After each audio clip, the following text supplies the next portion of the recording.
क्या आपके periods delay हो रहे हैं, सही टाइम पे नहीं आ रहे हैं? तो आज हम इस वीडियो में इनकी क्या क्या कॉमन रीजंस है जिसकी वजह से पीरियड डिले होता है उसके बारे में बात करेंगे। Hello, I am doctor Sunita Lodha, fertility and reproductive specialist practising since last 25 years. तो बहुत बार औरत लोगों को क्या लगता है, मुझे पीरियड टाइम पे नहीं आ रहा है, डिले हो रहा है या टाइम से मिस हो रहा है, तो ये हार्मफुल है। तो सबसे पहली बात करेंगे कि पीरियड कितना होना चाहिए। नॉर्मल साइकिल हर औरत के शरीर में 28 डेज की साइकिल नॉर्मल होती है। अगर उसमें प्लस माइनस 1 वीक ले लो, जैसे कि 21 डेज से 35 डेज की जो साइकिल रहेगी वो नॉर्मल रहती है। उससे अगर कम भी है या उससे ज़्यादा है तो आपको डॉक्टर को कंसल्ट करना चाहिए। जैसे कि अगर आपको हर 15 दिन से पीरियड आ रहे हैं या हर 40 डेज को या उससे ज़्यादा के बाद में पीरियड आ रहा है तो आप आपके गायनेकोलॉजिस्ट को या फर्टिलिटी स्पेशलिस्ट को कंसल्ट करना चाहिए। अभी हम लोग बात करेंगे कि इसके कॉमन रीजंस क्या क्या है। सबसे पहला रीजन डिले पीरियड के या मिस होने के पीरियड इज प्रेगनेंसी। तो जब भी आपको ऐसा होता है तो पहले प्रेगनेंसी कंफर्म कर लो। प्रेगनेंसी टेस्ट, जैसे यूरिन प्रेगनेंसी टेस्ट का किट मिलता है मार्केट में, वो लेके आप जस्ट टेस्ट कर लो घर पे ही कि आपको प्रेगनेंसी ठहरी है क्या नहीं ठहरी है। अगर ठहरी है तो उसके हिसाब से आप अपने डॉक्टर को कंसल्ट करो। अभी हम लोग ऐसे रीजंस की बात करेंगे जो प्रेगनेंसी छोड़ के प्रेगनेंसी नहीं ठहरी है लेकिन फिर भी पीरियड टाइम पे नहीं हो रहा है। सबसे पहला रीजन प्यूबर्टी, मतलब जैसे लड़की बड़ी होती है, मैच्योर होती है, तो स्टार्ट के पहले के 2 साल में उसको पीरियड ऐसा हो सकता है। फिर जब पीरियड्स बंद होता है, जिसको मेनोपॉज बोलते हैं, वो टाइम पर भी पीरियड हल्के हो सकते हैं या इरेगुलर हो सकते हैं या डिले होता है और ऐसा होते होते बाद में बंद हो सकता है।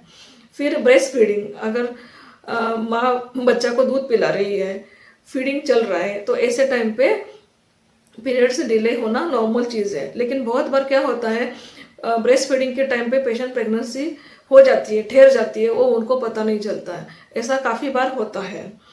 फिर अगर कोई आप हार्मोनल ट्रीटमेंट पे हो, जैसे कोई आप गोली ले रहे हो हार्मोन की, ओरल कॉन्ट्रासेप्टिव पिल्स, ओसी पिल्स जिसको बोलते हैं, 21 डेज की अगर वो आप गोली खा रहे हो, या आपने बच्चा नहीं होने के लिए इंजेक्शन लगवा रखा है, जैसे इंजेक्शन डिपो प्रोवेरा बोलते हैं, हार्मोनल कॉन्ट्रासेप्टिव इंजेक्शन, तो उसकी वजह से भी आपको पीरियड्स डिले होएगा। फिर अगर हार्मोन रिलीजिंग इंट्रायूट्राइन डिवाइस है जिसको मरीना बोलते हैं, वो लगा रखी है तो भी आपका पीरियड डिले हो सकता है। फिर जैसे कि आपको बहुत स्ट्रेस है, टेंशन है, फिर आप अगर सीवियर वेट लॉस प्रोग्राम पे है, आप डाइटिंग कर रहे हो, उसकी वजह से भी हो सकता है। फिर पीसीओडी, जैसे पॉलीसिस्टिक ओवेरियन डिसीज हम लोग बोलते हैं, इसके अंदर आपको मोटापा, पीरियड्स इरेगुलर, शरीर के ऊपर एक्स्ट्रा बाल, ये सब रीजंस साथ में पाए जाते हैं। ये मोस्ट कॉमन रीज़न है, स्पेशली यंग एज की पीरियड्स में, यंग एज की लड़कियों में, जिसकी वजह से पीरियड इरेगुलर या डिले हो सकता है। PCOD nowadays it is a very very common problem.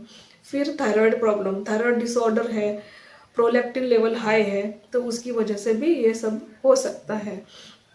फिर अगर आप कोई दवाई ले रहे हो, जैसे कि स्पेशली लाइक डिप्रेशन की गोलियाँ, एंटी साइकेट्रिक टैबलेट्स, उसकी वजह से भी पीरियड डिले हो सकता है। फिर अगर आप कीमोथेरेपी ड्रग्स ले रहे हो, कैंसर की ट्रीटमेंट चल रही है, तो उसकी वजह से भी डिले हो सकता है। या ब्रेन में कोई ट्यूमर है, स्पेशली प्रोलैक्टिनोमा, जिसकी वजह से प्रोलैक्टिन हार्मोन ज़्यादा होने की वजह से पीरियड डिले हो सकता है। ये सभी रीजंस है जिसकी वजह से पीरियड डिले हो सकता है। अगर आपको इन्फॉर्मेशन अच्छी लगी तो लाइक, शेयर और सब्सक्राइब कीजिए, और आपको जिस चीज़ पे वीडियो चाहिए वो हमें कमेंट बॉक्स में लिख के भेजिए। Thank you.